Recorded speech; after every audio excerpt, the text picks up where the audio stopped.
My dear students of class 12 Dikshit classes में आपका बहुत बहुत स्वागत है। पॉलिटिकल साइंस का एग्ज़ाम आने वाला है। सजेशन आप लोग देख चुके हैं और उस सजेशन का पहला क्वेश्चन आज आप लोगों के सामने हम रखने वाले हैं। वो क्वेश्चन है what is power, explain briefly the main elements of power. ये 2016, 18, 20 3 साल आया हुआ है, तो 22 में आने की संभावना ज़्यादा है। आंसर की शुरुआत करेंगे। अगर मान लीजिए व्हाट इज़ पावर की जगह डिफाइन पावर आया तो भी आप यही आंसर लिखेंगे, मीनिंग ऑफ पावर न दे करके हेडिंग बदल देंगे।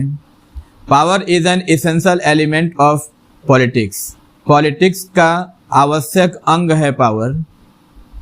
इट इज की concept in the study of politics. Politics के अध्ययन में इसका की रोल है, मतलब कंसेप्ट माने सिद्धांत, इसका मुख्य सिद्धांत है। बोथ नेशनल एंड इंटरनेशनल माने राष्ट्रीय और अंतर्राष्ट्रीय स्तर पे। The struggle for power, power के लिए संघर्ष इज यूनिवर्सल, ये यूनिवर्सल है, मतलब पूरे ग्लोब पे है। इन टाइम एंड स्पेस, समय और स्पेस के साथ साथ। And is an undeniable fact of experience, और ये अनुभवों की वो सच्चाई है जिसको हम निर्विवाद रूप से कह सकते हैं कि नहीं ये सच है कि सत्ता को लेकर के, शक्ति को लेकर के संघर्ष हुए हैं। Since power is a political concept, ये है तो पावर को एक राजनीतिक सिद्धांत कहते हैं। मॉर्गेनथाउ डिफाइन, मॉर्गेनथाउ जो आप लिखेंगे तो इसको अंडरलाइन कर देंगे क्योंकि आप उनको कोट करके बोल रहे हैं। Define power in political context, माने पावर को मॉर्गेनथाउ राजनीतिक संदर्भ में परिभाषित करते हैं कि as the power of man over the minds and action of other man, मतलब दूसरे व्यक्ति के माइंड और एक्शन के ऊपर एक व्यक्ति का पावर होता है। In the opinion of Joseph Frankel, और जोसेफ फ्रैंकेल के विचार को अगर देखें तो पावर डिनोट्स, पावर का अर्थ है the capacity to produce the intended effect, वो क्षमता जिसमें हम मनचाहा प्रभाव डाल सके अपने विरोधियों के ऊपर या अपना लक्ष्य हासिल कर पाएं जो हम चाहते हैं। प्लेमर एंड पर्किन, इन दोनों लोगों का सम्मिलित विचार आता है। Use the term in an inclusive sense, सम्मिलित रूप में ये लोग कहते हैं, और ये क्या कहते हैं, एज टू इंक्लूड, जिसमें शामिल है इन्फ्लुएंस, फोर्स, कैपेसिटी, प्रभाव, बल और क्षमता। एलन आर वॉल ऐसा मानते हैं दैट बिसाइड पॉलिटिकल एक्टिविटी, अगर राजनीतिक क्रियाकलाप को माने राजनीतिक गतिविधियों को अगर छोड़ दें तो power also has relevance to other spheres of human activities.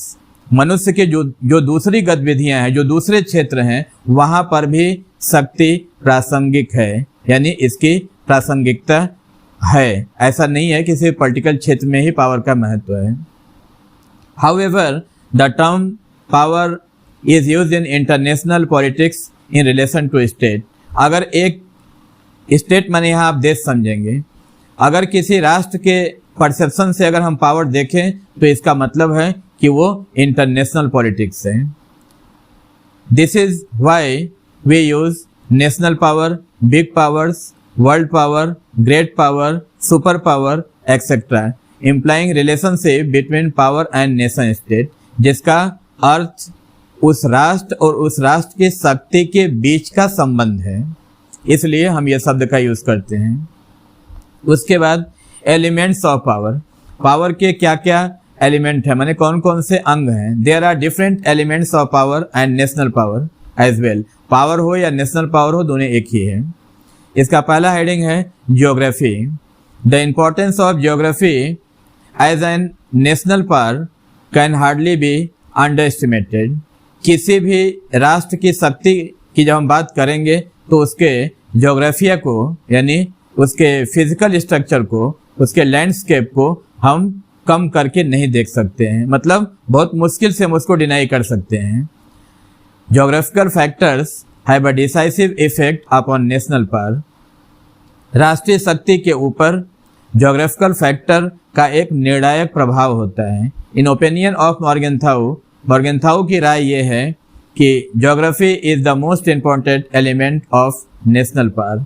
राष्ट्रीय शक्ति का एक प्रमुख अंग है ज्योग्राफी, इसको हम इग्नोर नहीं कर सकते हैं।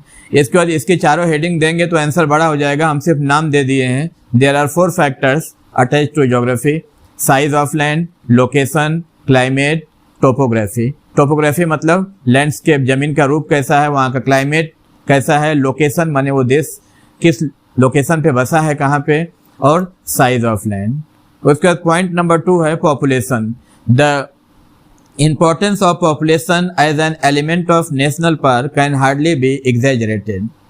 किसी भी राष्ट्र की जनसंख्या को एक मुख्य तत्व के रूप में, एक मुख्य अंग के रूप में, पावर के रूप में देखा जाता है। इसको भी हम हार्डली भी एग्जैजरेटेड मतलब हम बड़े मुश्किल से इसको इग्नोर कर सकते हैं। मतलब जनसंख्या एक बड़ा रोल है, हम उसको इग्नोर नहीं कर सकते हैं। Nation should have the population large enough for the full utilisation of its natural resource.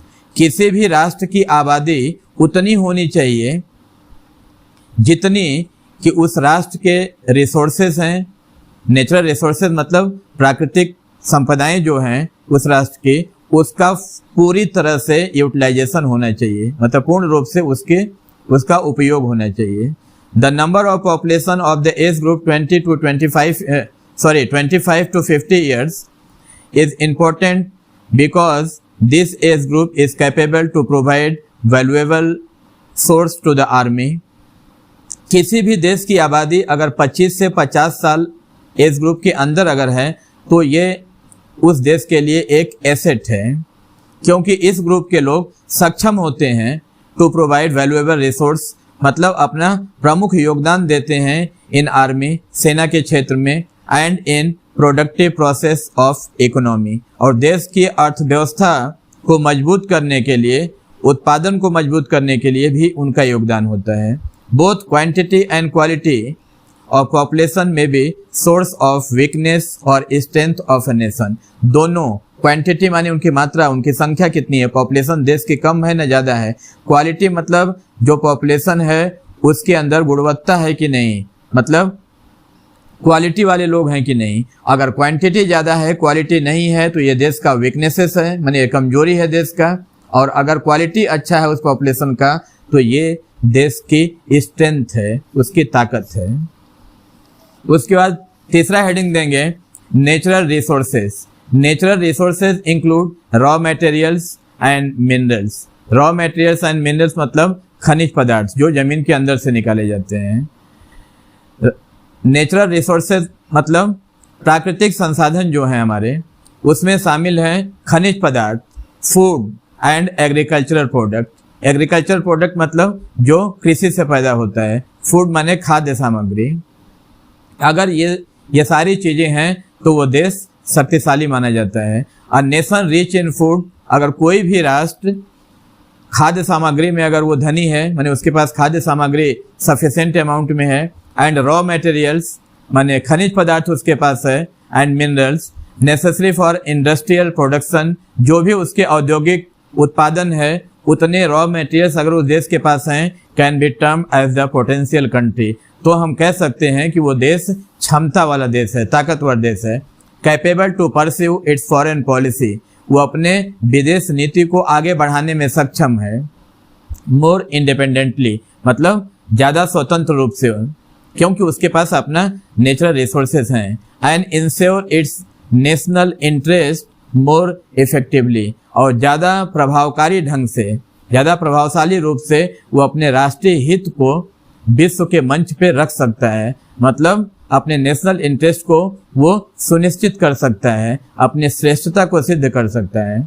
A nation which enjoys superiority in the areas of fuel, एक ऐसा राष्ट्र जो अगर श्रेष्ठ हो फ्यूल में माने ईंधन के क्षेत्र में, मेटल्स उसके पास हो, एग्रीकल्चर प्रोडक्ट उसके पास हो मतलब कृषि उत्पादन, ये सारी चीज़ें अगर including food, is a powerful nation Indeed, तो वास्तव में हम कहेंगे कि वो एक शक्तिशाली राष्ट्र है।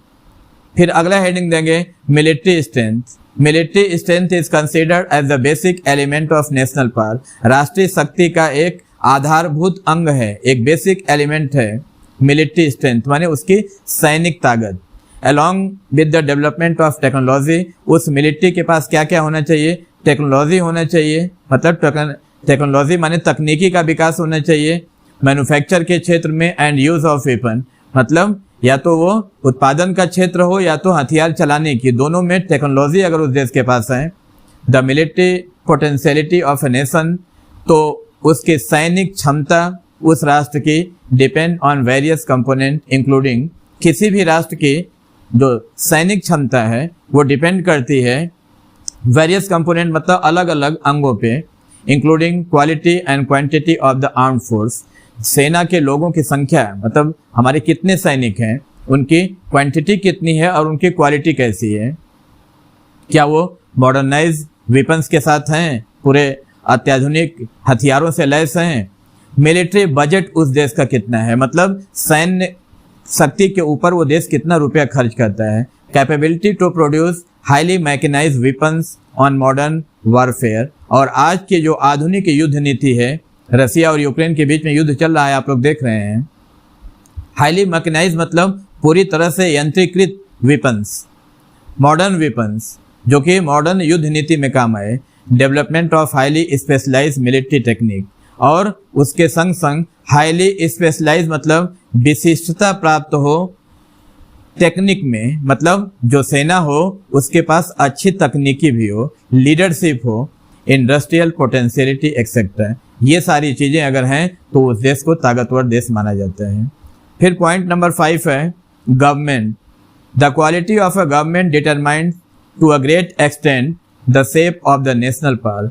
किसी भी देश के राष्ट्रीय शक्ति को शेपिंग करने के लिए उस देश की जो सरकार है, जो गवर्नमेंट है, उसकी क्वालिटी पे डिपेंड करता है कि वो देश ताकतवर है या नहीं है। इट इज़ द गवर्नमेंट, ये सरकार ही होती है, that provide the ideology, moral and leadership to the people. किसी भी देश की ये सरकार ही होती है जो विचारधारा, हौसला और नेतृत्व लोगों को प्रदान करती है। It maintain a balance between materials and human resource. सामग्री और ह्यूमन रिसोर्स के बीच में एक बैलेंस शीट तैयार करती है सरकार, यह सरकार का काम होता है। It preserve national interest and formulates foreign policy. यह गवर्नमेंट ही होती है जो प्रिजर्व मतलब रक्षा करना, नेशनल इंटरेस्ट माने राष्ट्रीय हित की रक्षा करती है, यह सरकार का काम है, पब्लिक का नहीं। एंड फॉर्मुलेट फॉरेन पॉलिसी, और विदेश नीति का फॉर्मुलेशन मतलब उसका निरूपण। दस government became an element of national power. इसलिए नेशनल पावर के रूप में गवर्नमेंट का भी एक मेन रोल होता है। फिर लास्ट पॉइंट है नंबर 6 है diplomacy. Diplomacy is the device used to bring different elements of national power to bear with maximum effect। Diplomacy का मतलब होता है कूटनीति। राजनीति और कूटनीति दोनों अलग अलग होती हैं। कोई भी देश कितना बड़ा कूटनीतिज्ञ है उसके ऊपर डिपेंड करता है कि वो कितना ताकतवर है।